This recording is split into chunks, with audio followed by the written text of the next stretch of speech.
Hola, ¿qué tal?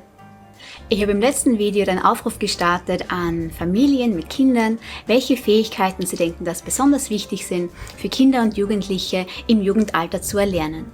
Ich habe verschiedene Antworten bekommen von Eltern, die mich kontaktiert haben, und die Antworten waren von selbstverantwortlichem Arbeiten, über Motivation, Freundeskreis bis hin zu Selbstvertrauen. Ich möchte in diesem Video jetzt das Selbstvertrauen aufnehmen und besprechen, was man als Familie tun kann, um das Selbstvertrauen von Kindern, Schülern, Jugendlichen zu stärken. Mein Name ist Alexandra, ich bin ehemalige Lehrerin, habe Psychologie studiert und die Coaching-Ausbildung gemacht, habe über die letzten 10 Jahre mit verschiedenen Jugendlichen in Ländern wie Österreich, Niederlanden, französischer Schweiz, USA gearbeitet und möchte jetzt mein Netzwerk gerne auf Südamerika ausweiten, wo wir uns momentan aufhalten. Selbstvertrauen ist extrem wichtig. Kinder, die schon in jungem Alter das Selbstvertrauen lernen, haben es später als Erwachsene viel leichter, und außerdem erspart man sich ja leicht mal eine Therapie oder ein Coaching, wenn man diese Denkweisen schon im jungen Alter erlernt. Kinder mit Selbstvertrauen haben es leichter, selbst kluge Entscheidungen zu treffen, sind weniger beeinflusst durch Gruppenzwang und erholen sich auch besser von Misserfolgen oder Rückschlägen im Leben. Das Erste, was man in einer Familie machen kann, damit das Selbstvertrauen von Kindern und Jugendlichen gestärkt wird, ist der Weg zur Selbstverbesserung, Wachstum und Platz schaffen für Fehler. Wobei Fehler ein eher negativer Ausdruck ist, man kann genauso sagen, Chancen wahrnehmen lernen. Nehmen wir ein Beispiel. Ein Kind hat eine schlechte Note in Mathe geschrieben oder hat Fußballtraining begonnen und das erste Training ist schon mal ganz schlecht verlaufen. Die ursprüngliche Motivation, das das Kind gehabt hat, ist einmal total weg. Was macht man jetzt, wenn man mit diesen Kindern spricht?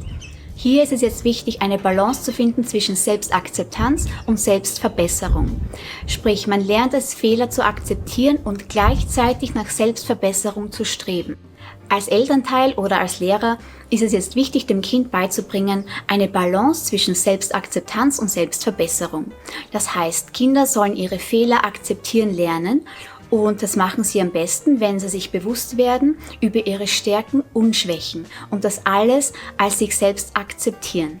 Man kann das mit ihnen aufschreiben, alle Stärken und Schwächen, die sie in sich sehen, auf eine Liste oder das ein bisschen kreativer gestalten. Was dabei wichtig ist, ist, dass jedes Kind lernt, sich selbst Ziele zu setzen. Das sollen jetzt nicht irgendwelche großen, weiten Ziele sein, sondern schnell erreichbare Ziele, was auch erfolgversprechend ist. Zum Beispiel, anstatt dass man sich jetzt vornimmt, Profifußballer zu werden, sollte man sich vielleicht erstmal vornehmen, eine halbe Stunde am Tag laufen zu gehen für die Ausdauer oder jede Woche am Wochenende 2 Stunden mit seinen Freunden Fußball spielen.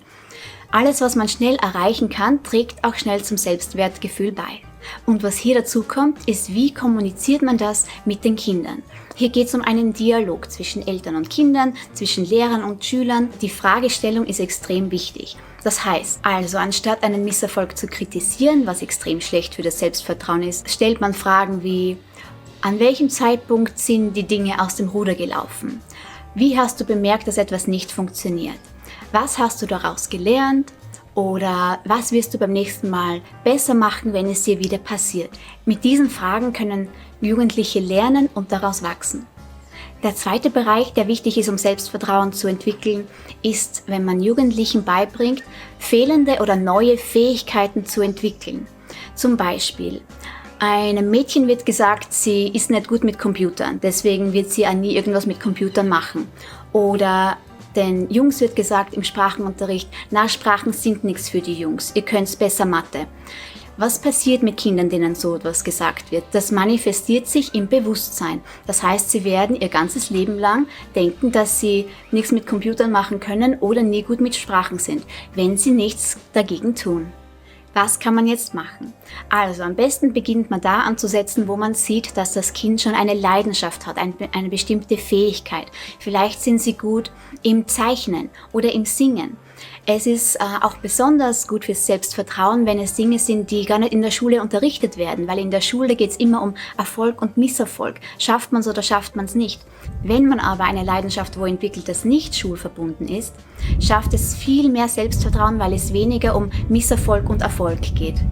Man kann also diese Wachstumsmentalität in Familiengespräche einbauen, nachfragen, was gefällt dir eigentlich gut, was würdest du gern besser können, und dem auch Raum zu schenken.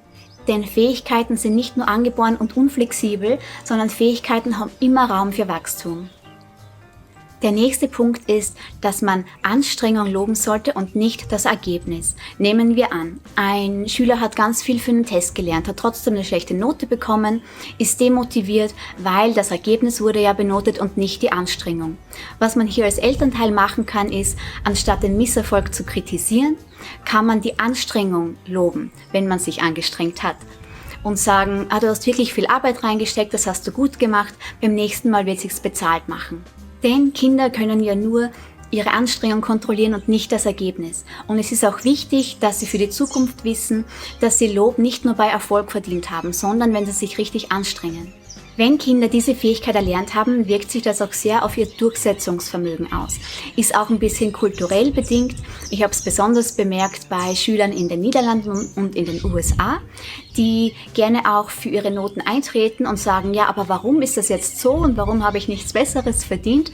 Gibt es in Österreich genauso, aber nicht so verstärkt. Jugendliche sollen ja lernen, für sich selbst einzutreten in angemessener Weise. Und selbstbewusste Jugendliche sind auch eher in der Lage, in der Schule nach Hilfe zu bitten, wenn sie eine Schulaufgabe nicht verstehen, oder für sich selbst einzutreten, wenn sie schlecht oder ungerecht behandelt werden. Hier ist auch wichtig der Unterschied zwischen durchsetzungsfähig und aggressiv. Durchsetzungsfähig, assertiv zu sein, hat nichts damit zu tun, dass man jemanden anschreit, sondern mit ruhiger, aber starker Stimme für sich einsteht, ohne unhöflich zu sein, ohne zu schreien und zu sagen, wofür man steht und was man gerne möchte. In der Familie kann man Durchsetzungsvermögen so üben, dass man Kindern Möglichkeiten gibt, selbst Entscheidungen zu treffen oder auch die Möglichkeit, Nein zu sagen, wenn ihnen was unangenehm ist.